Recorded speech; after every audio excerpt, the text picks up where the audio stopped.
All right, so if you're just joining us right now, it is complete pandemonium in the crisis-hit island nation of Sri Lanka.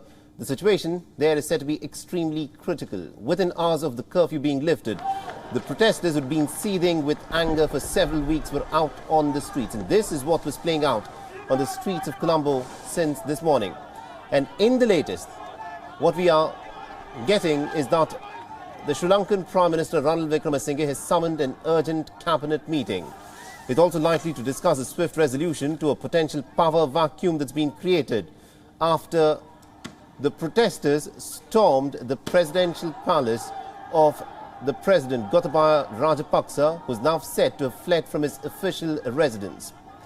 Ranil Wickremesinghe, who is next in line of succession if Rajapaksa resigns, has invited the different political party leaders to come join the meeting. It has also asked the parliament to be convened urgently to discuss the crisis.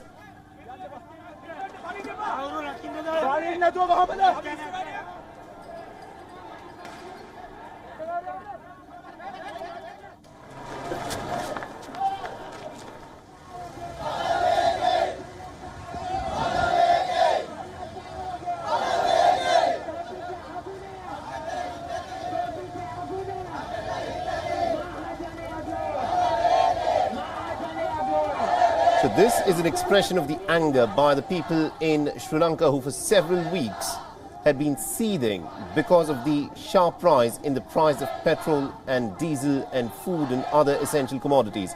Remember, the crux of this entire crisis in Sri Lanka has happened because Sri Lanka has run out of foreign exchange reserves, and because it has no foreign exchange, it simply has been unable to purchase the basic essential commodities such as fuel, food and medicines from the outside world. And millions in the island nation had been squeezed because of inflation that was said to be almost at 54% for the month of June. Now, Gotabaya Rajapaksa has reportedly been moved to the army headquarters last night following intelligence reports that the situation would go out of control. This is what is being said at this point of time with respect to the crisis that is unfolding in the country. And several military personnel reportedly have also joined the citizens as they are demanding for the immediate resignation of President Rajapaksa. 16 members of parliament from the Sri Lankan Podujana Peramuna have in fact requested the president to resign immediately. And the Sri Lankan Prime Minister Ranil Wickremesinghe has called for an urgent cabinet meeting. Although what that cabinet meeting can actually do, and can it in some ways reduce the anger of the people, is something that remains to be seen, because as things stand at this point of time, millions of people across Sri Lanka have been squeezed because of inflation and because of the chronic shortage of food, fuel and other essential supplies. It is this crisis that has brought the people onto the streets. And according to information that has come in, the President of Sri Lanka, Gotabaya Rajapaksa, has fled from his presidential palace, and the protesters have also stormed the presidential palace.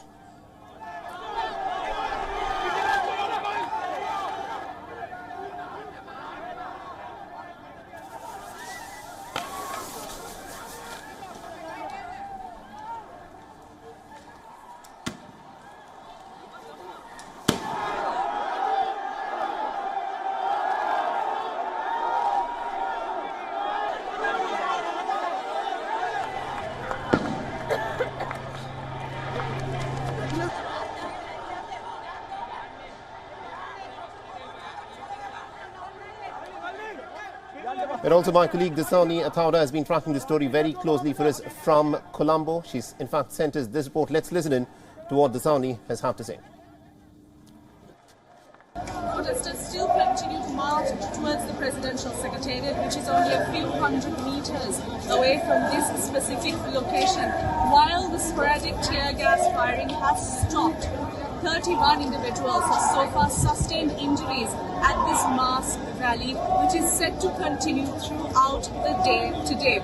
Meanwhile, Prime Minister Ranil Wickremesinghe has now requested for the Parliament to immediately convene, with other MPs in Parliament now calling for President Gotabaya Rajapaksa to immediately step down from his position as President. Stay with WION World is One as we bring you the very latest as and when it happens here in Colombo. Reporting for WION, I am Dasani Atauda. All right, so that is what the situation is like on the streets of Colombo, and also according to reports that are coming in, at least about 21 people, including 2 police personnel, have sustained injuries and have been hospitalized during these protests. There are also reports of several gunshots that have been fired in the air, and the police has been unsuccessful in dispersing the protesters, despite the fact that it has resorted to using anti-riot operations that it has been using since early this morning.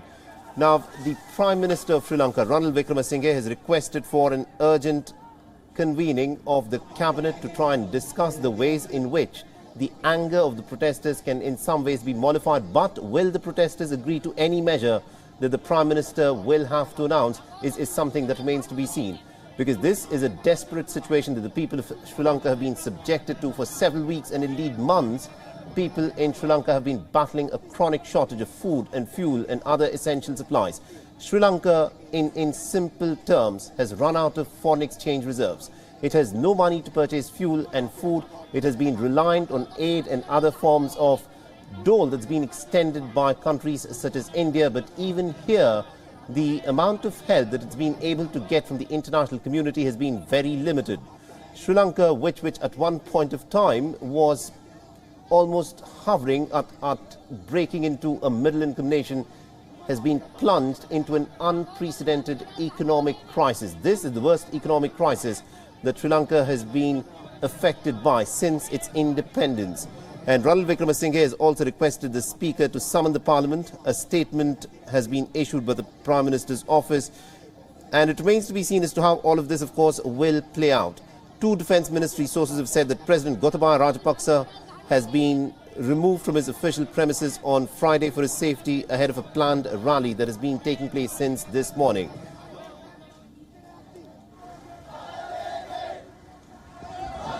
And we also earlier spoke with Dr. Aruna Kulatunga, who joined us from Colombo, and she is in fact a political analyst and also a former advisor to the Ministry of Primary Industries. And this is what she's had to say on this crisis that is unfolding in the island nation.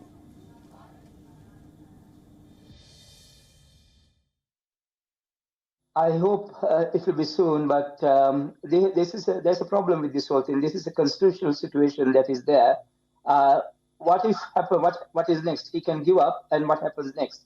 That is an issue that not just himself, but the rest of the cabinet and the Prime Minister is going to consider in the next few hours. There's a meeting that has been called, all-party meeting that has been called, and that question will be taken up at this point of time. I have to say he has to go. There's no question about it. But how do we do that? What are the constitutional way of doing that? It has been debated many weeks now, but there's no clear answer to that. This is my personal opinion. I believe he doesn't want to hand over the presidency to the next person who's in line, and that is Prime Minister Ranil Wickremesinghe. And there's a lot of pressure coming from his party not to do that, I believe. But more than that, I think he has a sense of, I started this, I got to finish this, I'm a military man, I just can't leave like this. That sense is also there. However, I think he's now at a point, the tipping point arrived today. I understand that he has been very seriously told by his colleagues, his friends, it's time to go. It's very difficult to change disaster such as this in 2 months.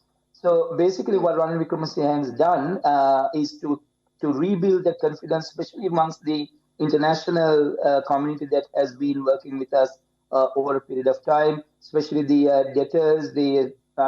Unfortunately, there was the death of or the killing of Prime Minister Abe in Japan is going to set us back quite badly, because he was one of the people that Prime Minister Ranil Wickremesinghe was in touch with and having a dialogue with in terms of getting the money coming back to Sri Lanka. Now, having said that,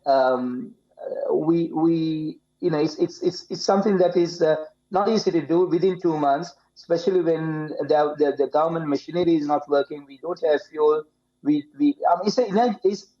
It's so many crises at the same time. So you got to handle it one at a time.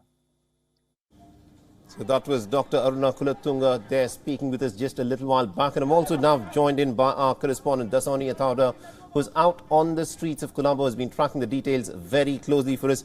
Now, Dasani, it's been an extremely hard time since this morning. The latest that we are getting is that the President of Sri Lanka, Gotabaya Rajapaksa, we are given to understand, has fled from the presidential palace, has been escorted to an area of safety by the army because the protesters have broken into the presidential palace. Tell us what the situation is like in Sri Lanka. I am currently in close proximity to the main protest site where thousands of protesters still continue to march towards the presidential secretariat, where all barricades, not only at the presidential secretariat, but also near the president's official residence, have been completely broken, and protesters have now infiltrated all of these landmark buildings. That's not all. From what we know so far, following the clashes that took place, more than 30 individuals have been injured, following which now Prime Minister Ranil Wickremesinghe has requested for the Speaker to convene Parliament at the soonest possible time, with several MPs from Sri Lanka Podu Jana Perumana, which is the party that is represented by the President, have requested for President Gotabaya Rajapaksa to promptly step down immediately in order to pacify the protesters and to restore some form of normalcy here in the country. Absolutely, indeed. That, of course, is the big question. What will actually now pacify these protesters? What will allay these fears that the protesters have about the chronic shortage of food and fuel, which has brought them onto the streets? My colleague Dasani Thavda there reporting from Colombo, and these are the scenes that have been witnessed since this morning, since the emergency curfew was lifted. The President of Sri Lanka, Gotabaya Rajapaksa, who had been under intense pressure by the protesters, where they'd been chanting, "Gota, go home," but he had dug his heels in and had stated that he was not going to resign. But the information that has now come in is that the protesters have stormed the presidential palace, and the President of Sri Lanka, someone who had had an image of a strongman leader, Gotabaya Rajapaksa, has now fled from the presidential palace, has now been escorted by the Sri Lankan military to an undisclosed place where he's been kept safe. Ranil Wickremesinghe, the man who was brought in as the Prime Minister by Gotabaya Rajapaksa after Mahinda Rajapaksa, remember, in the month of May had been forced to resign, he has called for an urgent meeting of the cabinet to try and come up with some sort of a statement which would perhaps pacify these protesters, make them slightly less angry. But the big question, of course, is what can Ranil Wickremesinghe do in this situation? What would make the people in Sri Lanka in some ways go back to their homes and also have some kind of confidence that the government is on the job to try and address the key crises that the country presently faces? Remember, this is unprecedented, but it was not something that people could not have foreseen.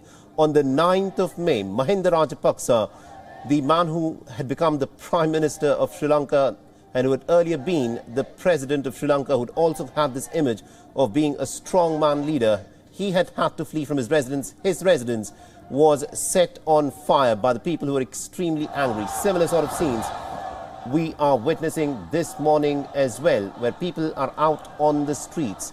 They're demanding that the President, Gotabaya Rajapaksa, they say enough is enough. They want Gotabaya Rajapaksa to go.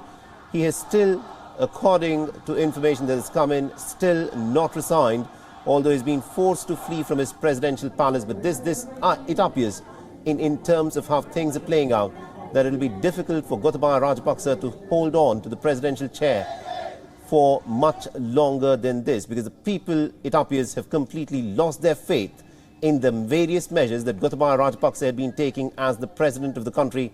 What the people in Sri Lanka need is urgent relief in the basic essential commodities that they want. Gotabaya Rajapaksa had been experimenting with various sort of steps that were being taken. There was rationing of food and fuel. Cars were not being given petrol. Petrol was being rationed. Unprecedented scenes on the streets of Colombo and indeed in several other parts of Sri Lanka at this point of time. Thousands of people. This is the moment where the Sri Lankan protesters stormed the presidential secretariat, got inside the building, and the president had to be escorted out by the army. We're given to understand has fled from his official residence and is now taking refuge in an undisclosed location for his own safety. This is the power of the people speaking out, no matter how autocratic or strongman type a leader could be. At the end of the day, you'd have to bow down to the wishes of the people. And this is exactly what is playing out on the streets of Colombo. And people who've been fed up after having been squeezed by the inflation that is said to have touched almost over 50%, from the chronic shortage of food, fuel and medicines that they simply could not get their hands upon. They are now speaking out, and this is the storming of the presidential secretariat that took place earlier this morning, despite the heavy police presence and despite the presence of armed troops on the ground. And also, according to information that has come in, it's been extremely hard for the police to control the crowds. None of the protesters has gone back home. None of the statements that have been made by Ranil Wickremesinghe have so far pacified the protesters, and it remains to be seen as to how all of this standoff will play out over the course of the next few hours.